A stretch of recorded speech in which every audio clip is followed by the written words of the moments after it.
Clinical brain profiling tries to reformulate mental disorders as brain disorders.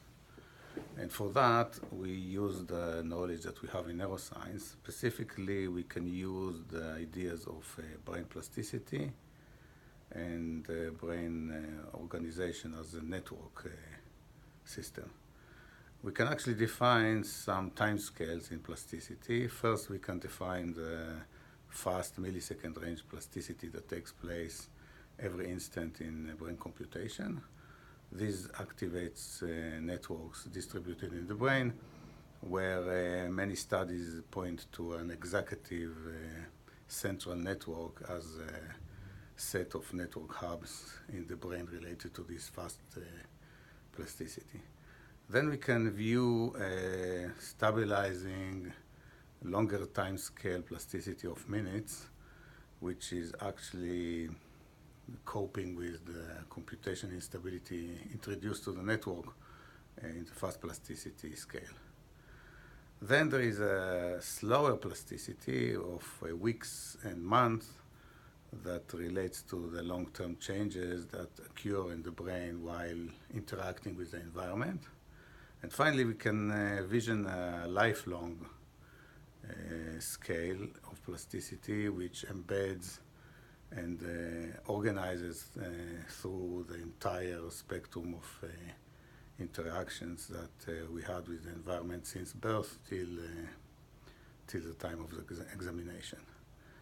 Now, the slower plasticity of weeks and months has been related to a salient network organization, which is typically involves the subcortical hubs in the brain, while the lifelong plasticity has been related to a basic at-rest network called the default mode network. So now we can take this framework of plasticity timescales and try to begin and relate them to mental disorders. We know that psychosis, for example, relates to fast millisecond range thoughts, perceptions, cognition.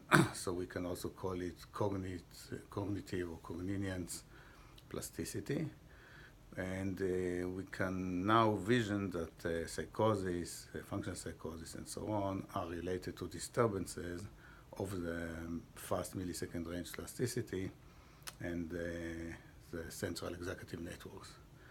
Now, we know strongly about mood, that mood is related to plasticity on a time scale of weeks and months.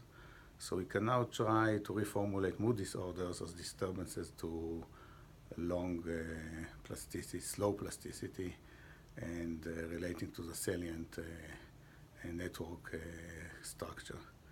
So what we know about slow plasticity is that it adapts to the environment and it tries to make more efficient computations with interacting with the environment. So it is relevant for adaptation. So we can now use the term adaptive plasticity as a disturbance to mood. So adaptive plasticity will be disturbed when we have mood disorders.